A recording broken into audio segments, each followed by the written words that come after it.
The sky was never blue in this part of the galaxy. It was purple, with 3 suns hanging above the tall metal buildings. The city was called Vornek Prime, a place full of aliens, flying machines, and noise. But one man walked through the busy streets, almost invisible to others. His name was Mason, a human and a janitor. He wore a gray uniform and carried a cleaner's bag. He had been living here for 2 years now. No one really talked to him. In this alien world, humans were seen as weak, slow, and boring. But Mason didn't care. He came here to find work, and that's what he was doing.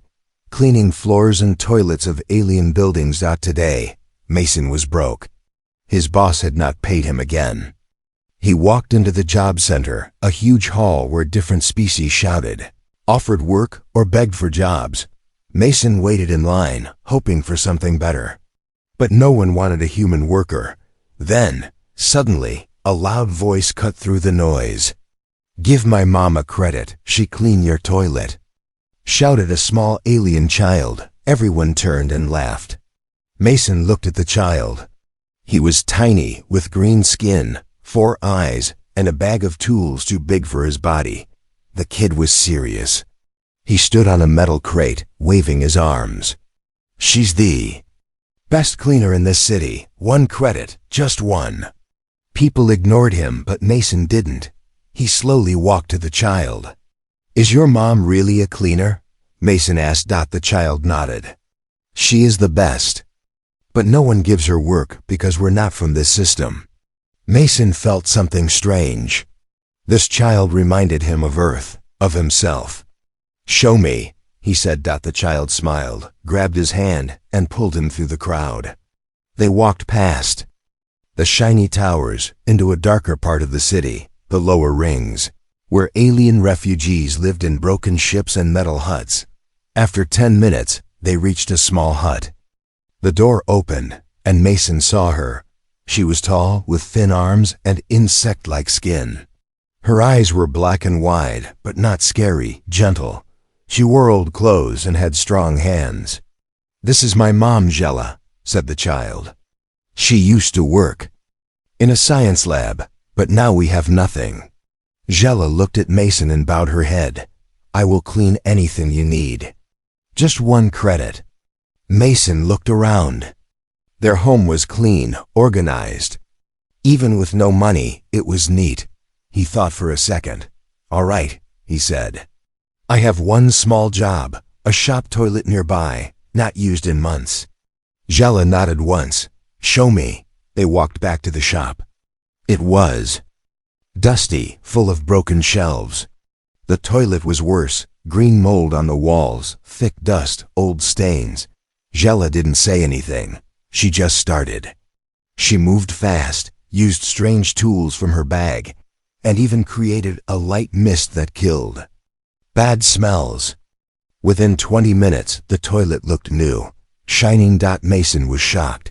He had cleaned toilets for years, but this was art. "How did you?" he began to ask. Jella looked at him, her eyes soft. "I told you, I'm the best." Mason gave her 2 credits instead of 1. "You just got yourself more jobs," he said. The child jumped in joy. But Jella became quiet.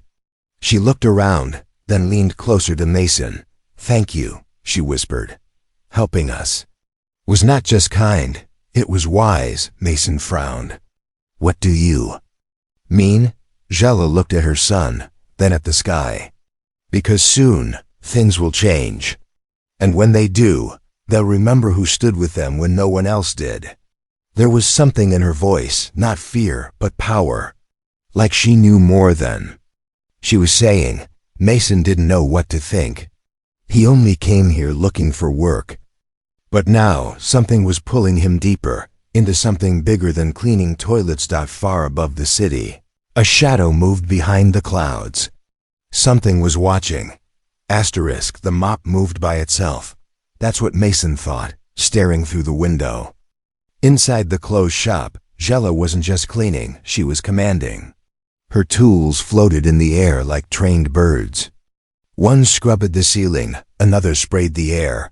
while a small cube sucked the dirt from the floor. No hands. No effort. Just perfect control. Mason rubbed his eyes. Am I dreaming? Jella noticed and smiled through the glass. She pressed a button on her tool belt, and everything stopped. The tools folded back into her bag like soldiers returning from war. She stepped out. Shop is clean, Mason blinked. You didn't even touch anything. Jella's eyes narrowed, not unkindly. Why touch when energy obeys? She walked past him without another word. Her son, Noro, ran behind, carrying the bag almost bigger than his body. Mason stood there for a long moment. Something wasn't right. Later that evening, Mason sat alone at a food stall, holding a bowl of glowing soup. He didn't feel hungry. His mind kept going back to Jella's tools. That mist. Those movements. Even the stains vanished like they were afraid of her. He remembered something. Some alien tech was banned by the Empire. Too advanced. Too dangerous. And suddenly, he had a question. Who really is Jella? He decided to follow her. From a safe distance, Mason watched as Jella and Noro moved through the city. Not toward home, but down, into the underlayers. The place where light didn't go. The tunnels beneath Vornak Prime were filled with steam, flickering lights, and silence. Old parts of the city, forgotten by the rich aliens above. Jella stopped near a rusted door. She knocked 3 times. The door slid open. Mason waited, then quietly moved closer. Through a crack, he saw her step into a room full of aliens. Not workers, not cleaners. Scientists, fighters, thinkers. One of them wore a robe with symbols Mason didn't recognize. Another had a robotic arm. Jella stood in front of them. We don't have time, she said. The Empire tightens its grip. We need allies, and now we have one. Someone asked, a human? They're weak. Jella replied, calm but firm. They're ignored. That makes them perfect. Mason's heart jumped. She meant me. He stepped back, but his foot hit a loose pipe. Clang. The sound echoed like thunder. Jella looked straight at the door. Her eyes turned sharp, serious. She moved fast and pulled the door open. Mason stood frozen. They stared at each other. She didn't yell. She didn't panic. She simply said, come in. Inside, the room felt warmer. Or maybe that was fear. Jella stood before him. The other aliens watched, quiet but curious. So, she said, you followed me. Mason nodded slowly. I had to. You're not just a cleaner, Jella sighed. No, I'm not. She walked to a table and opened a metal case. Inside was a small glowing device, shaped like a star. This, she said, is a frequency disruptor. My design, it can break any energy shield, even Imperial ones. Mason looked shocked. Why would a cleaner have that? Jella turned to face him, because I wasn't always a cleaner. I was a weapons scientist for the Reichel Empire. Until I found out the truth. She paused. They didn't want peace. They wanted power. My tech was used to destroy planets, not protect them. So I ran. I took my son and escaped. We've been hiding ever since. Mason tried to speak, but words didn't come. Jella stepped closer. You helped us when no one else would. That's why I'm telling you this. Mason finally said, what do you want from me? She smiled, nothing yet. But when the time comes, I want you to remember, the Empire fears humans not because they're strong, but because they're free. The room fell silent. Mason looked around. He was just a janitor yesterday. Now he was standing in a rebel cell, next to a genius alien fugitive, and somehow he didn't feel afraid. He felt alive. Far above them, in an Imperial space station, a hologram flickered to life. An alien general looked at a blurry image of Jella. He whispered, she's resurfaced. Put a bounty on her head, and find the human. The Empire laughed at Earth. They called humans the mop holders of the galaxy. Too weak to fight. Too slow to lead. Too kind to survive. But Jella saw something they didn't, and now she was betting everything on a janitor. The secret. Room under Vornak Prime felt colder today. Mason stood near the edge of the table, staring at the glowing device Jella had shown him, the frequency disruptor. It hummed like it was alive. You built this? Mason asked. Jella nodded. And I destroyed the original files. The Empire can't copy it anymore. This one is all that's left. She handed it to him. It was small, light, but Mason could feel power inside it, like holding lightning in his hand. What do you want me to do? Jella looked him in the eye. Use it. They chose a location deep in the industrial sector, an old power station, protected by a small Imperial force field.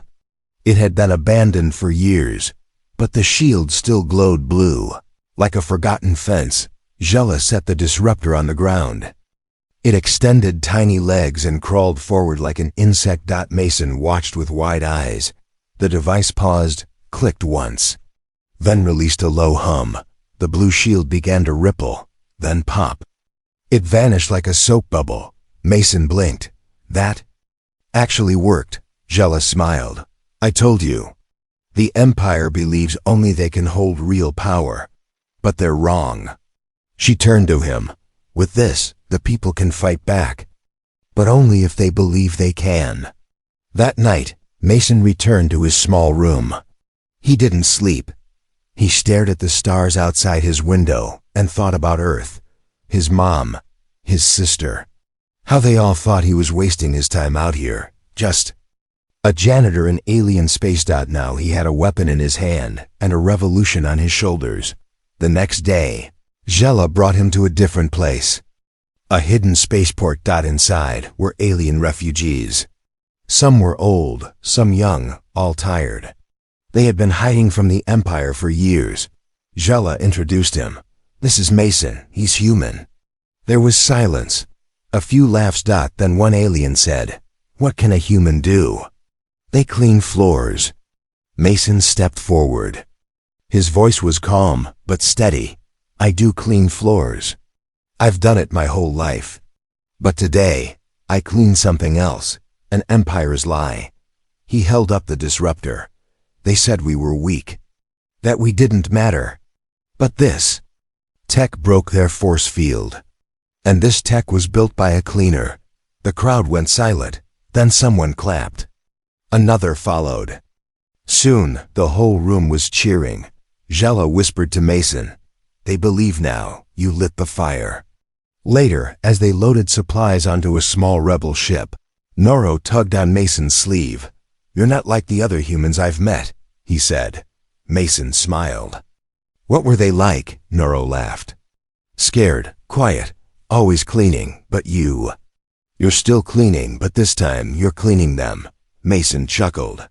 Let's see how dirty this galaxy really is. Far away, in a dark Imperial war room, a red light blinked. An officer spoke into a mic. We have a problem. The disruptor has been activated again. And this time, a human was seen using it. The room went quiet. The Imperial commander slowly stood. Issue the command, he said. All sectors, all bounty hunters. Find the woman ... and the cleaner. Asterisk, the poster was everywhere, on building walls, on transport screens, even on milk cartons. Two faces, one insect-like woman, one tired-looking human man. Underneath, wanted by the Empire, dead or alive, reward, 100,000 CREDH. Mason stared at it. While standing right beneath it, he pulled his hood lower and whispered, Well, I always wanted to be famous. 3 days ago, he was just a janitor. Now he was being hunted like a criminal across 5 planets. Jella stood beside him, calm as ever, scanning the alley with her 4 black eyes. Her son Noro tugged her sleeve. We need to move, now. They ran. The alleys of District 9 were tight and filled with steam. Robots walked past. Drones flew above. But something was wrong today. Too quiet. Mason could feel it in his chest. A storm was coming. Then he heard it. Zzzrakk. A blue bolt of energy slammed into the wall next to him. They found us. Jella shouted. From the rooftops. Figures dropped down. Bounty hunters. Armed. Fast. Ruthless. The first one aimed at Mason. Before he could fire, Noro jumped and threw a cleaning pod, the kind Mason used on toilets. It hit the hunter's face. Splat. Purple foam exploded. The man screamed, falling backward. That was your toilet pod? Mason gasped. Noro grinned. Upgraded. They ran through a back tunnel into the old rail lines beneath the city. Dark, cold, endless, but safer. Jella placed her hand on the wall. Tiny lights glowed under her fingers. This way. A rebel outpost is nearby. As they ran, Mason noticed something strange. Symbols on the walls, rebel signs, secret trails. And one symbol kept showing up again and again, a mop inside a circle. What's that? He asked. Jella looked at him. It's you. Mason blinked. Me? She nodded. You started something without knowing. You helped one refugee. Now thousands are watching. Mason didn't know what to say. They reached the outpost, a hidden bunker deep inside a collapsed train tunnel. Inside were 12 rebels, all different species. All armed and ready. One of them stood up. A tall, lizard-like alien with red armor. You're the human, he growled. Mason raised a hand. I guess I am. The lizard nodded. We've heard the stories. You break shields. You clean corruption. We want in. Mason looked at Jella. She smiled. It's not just about cleaning anymore, she said. It's about cleansing the galaxy of the Empire's fear. Suddenly, alarm screamed. Boom. The ceiling shook. They found us, someone yelled. Energy blasts rained down from above. The outpost was under attack. Jella threw Mason the disruptor. Buy us time. Mason ran toward the entrance. He aimed the device at the metal doors, then activated it. A wave of force shot out, scrambling the Empire's scanners. The attackers paused, confused. The rebels took their chance and fought back. Jella, Mason, and Noro escaped through an emergency shaft, crawling up into the light once again. Above, ground night had fallen. The city sparkled below, peaceful, but Mason knew better. Peace was just the silence before the next hunt. They stood on a rooftop, catching their breath. We can't run forever, Mason said. Jella agreed. Then we stop running. She looked at the stars. We start fighting. Elsewhere in the Empire's central tower, the High Commander watched the scene from a live drone feed. He turned to his officer. This janitor has become a symbol. Symbols must be erased. They didn't want a leader.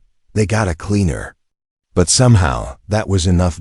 In a hidden cave beneath a junk planet called Drela X, over 100 aliens stood in silence. Some had scars. Some had missing limbs. Some had never spoken to a human before. But all eyes were on Mason. He wasn't wearing armor. He wasn't carrying a weapon, just a tool belt, and a mop strapped to his back like a sword. Jella stood beside him and whispered, "They think you're a joke until you speak." Mason took a breath. His voice was nervous at first. "I was never a hero," he said. "I cleaned toilets in alien cities. No one knew my name. And I thought, maybe that's all I'd ever be." He looked up. "Then I met Jella. Her son begged for one credit, and everything changed." Some in the crowd started listening. "I'm not here to give speeches. I'm not brave, but I know how to clean. And right now, this galaxy is filthy." Voices murmured. Mason pointed to the sky. "The Empire thinks they own everything. They crush the weak. They burn planets. They hide behind shields and rules." He raised the disruptor device. "But now we can break their shields. We can fight." He paused, then smiled. "I say we clean house." The cave erupted in cheers. Outside, rebel engineers began building small fighters. Others planned sabotage attacks. Jella showed groups how to copy her disruptor. Using old tech and forgotten science, Noro painted rebel marks on walls, a mop inside a circle. The symbol of the janitor who fought back. It was spreading. Soon. Small attacks began. Rebels snuck into Empire stations. They disabled shields, freed prisoners, stole weapons. They used janitor tricks, acid pods, steam bombs, foam grenades. Mason's old gear was now battle equipment. One day, Mason and Jella led a team to a water plant that powered 3 Imperial towers. Disabling it would shut down the city's defenses for days. They moved fast, dressed as maintenance crew. At the gate, a guard asked, "Who ordered this?" Mason smiled. "Your boss said the toilets were backing up." The guard laughed. "Figures." They passed through. Inside, Jella placed disruptor charges on the power cores. Mason set up chemical sprayers. But this time, they didn't clean. They corroded. As they left, the plant exploded in a flash of green light. 3 towers went dark. The next morning, across the galaxy, a message played on old screens and hacked satellites. "This is not war. This is cleanup. The people have mops. The Empire has lies. We're not soldiers, we're janitors. And we're done scrubbing your messes." Signed, the Cleaner of Chains. The message spread like wildfire. Mason didn't plan to be the face of a revolution. But now he was on every bounty list. Jella warned him, "The Empire won't let this continue. They'll strike back hard." Mason looked down at his hands. They were shaking. "Am I ready for this?" Jella put a hand on his shoulder. "You already stepped in it. Now you have to finish cleaning." On the edge of Empire space, a dark ship drifted. Its walls were black steel. Its crew silent. Inside, a masked figure listened to the rebel message on loop. Then, in a deep voice, "Send me." This was Unit X9, the Empire's most feared bounty hunter. Not a man, not a machine, something in between. And now, it was coming for Mason. Not all rebels want freedom. Some just want a price. The campfire crackled in the middle of the rebel canyon. The stars above Drele X shimmered in quiet peace. Laughter echoed between the rocks. Mason sat with Jella, Noro, and a few new fighters. They had just pulled off their biggest mission yet, shutting down an Empire drone factory. No one had died. That felt like a miracle. Mason held a steaming cup of synth tea. He smiled. "I never thought foam grenades would take down an army robot." Jella chuckled. "Never underestimate janitor tools." Everyone laughed. Except one, Creve, a tall red-scaled alien with yellow eyes. A new recruit. Quiet, loyal, trusted. But tonight, Creve stared too long at Jella and held his communicator a little too tightly. An hour later, the sky screamed. Ships black, fast, and silent, dropped from orbit like metal hawks. No alarms, no warnings. Just fire. Laser blasts lit the camp in red. Tents exploded. Fighters scattered. Chaos. Mason ran toward Noro, grabbed him, and rolled behind a rock. "Jella!" he shouted. She turned, then froze. Standing in front of her, tall as 2 men, was Unit X9. No words. No mercy. Just a punch, fast as a lightning bolt. Jella flew backward, hit a boulder, and didn't move. Mason tried to reach her, but everything went white. Pain, silence. And then, darkness. He woke up inside a cage, cold metal. Buzzing walls. No sky, a moon with no sun. The Empire's black prison. A place where hope never arrived. Where screens were swallowed by steel. Jella lay unconscious in the next cell. Noro was gone. Mason crawled to the edge. A guard bot floated past. Red eyes, armed. Mason whispered. They knew. Someone told them. Jella opened one eye. Her voice was weak. It was Creve. Mason felt fire rise in his chest. We trusted him. Jella nodded slowly. Some people don't care who rules, as long as they survive. 3 days passed. No food. No news. But Mason had been a janitor worse places. He studied the floor, the vents, the energy patterns. One night he spoke quietly through the wall to Jella. "I think I can get us out." She smiled, even through pain. "Of course you can. You're the cleaner of chains, remember?" That night, a plan began.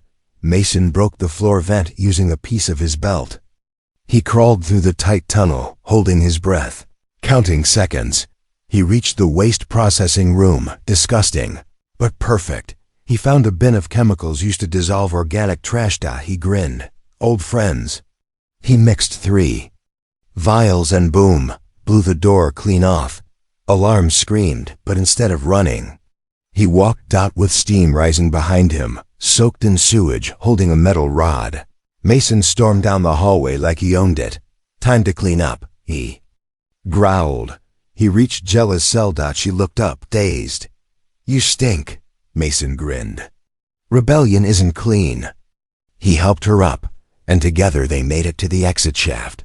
But just as they climbed the ladder, Mason heard a voice behind them. Unit-X9. Standing still. No emotion. No heart. "You are out of your class, human." Mason stepped in front of Jella. "I clean toilets across galaxies, and you take orders." Then he tossed the last chemical pod straight into X9's face. Boom. The hallway filled with smoke. They climbed fast. As they reached the top, a rope dropped. Noro's voice called from above, "Grab it." "I stole a ship." Jella and Mason climbed into the escape vessel just as the floor collapsed behind them. They took off, soaring into the stars. Behind them, the prison moon exploded in flashes of fire and fury. In the silence of space, Mason sat back, covered in grime, bruised but alive. Noro looked at him. "How do you always get out?" Mason shrugged. "Because the galaxy keeps underestimating a human with a plan." And a plunger. It started with a toilet. One clogged alien toilet. One scared little kid. One human who said yes. And now, it ends here. On the edge of a burning galaxy, the rebel fleet floated in silence near the red line, the invisible border where Empire territory began. Hundreds of ships, patched together, stolen, built from scraps. Inside the command vessel, Mason stood at the front window. He wore a dark jumpsuit. His mop, yes, the mop, now had a sharpened metal core and an Empire-busting disruptor. Cell in the handle, Jella stood beside him, her arms crossed. Noro sat at the control panel, chewing on a wire like candy. The room buzzed with energy. Jella broke the silence. "You know they'll throw everything they have at us." Mason nodded. "Good. I brought everything I've cleaned off the floor. Their target, Control Spyro 1, the central power station for the Empire's planetary shield network. If it falls, the Empire's defenses collapse. Every rebel cell can rise. If it holds, it's over." The plan was insane. Break into the spire using sewer tunnels. Disable the shield generators. Broadcast a final message, a janitor's blueprint for galactic rebellion. They landed quietly on the Empire world. Nighttime, storms, perfect cover. The tunnels were tight, full of rats with wings and acid drips, but Mason moved like it was just another shift. "Watch your step," he said, grinning. "This leak goes all the way to command." Inside the spire, everything was chrome and silence. Jella placed mini-disruptors at key power nodes. Noro hacked into the control board, tongue sticking out in concentration. Mason used a pipe wrench to crack a coolant valve. Steam poured out, hiding their path. They moved like shadows, but someone had been waiting. Unit X9 stepped from the shadows, rebuilt, upgraded, furious. "I admire your persistence," it said. "But this story ends with your cleaning blood off the floor." Mason stepped forward. "Funny thing about stories, they don't end where you want them to." He pressed a button on his belt, and 4 disruptor bombs exploded across the spire. The lights flickered. Power fell.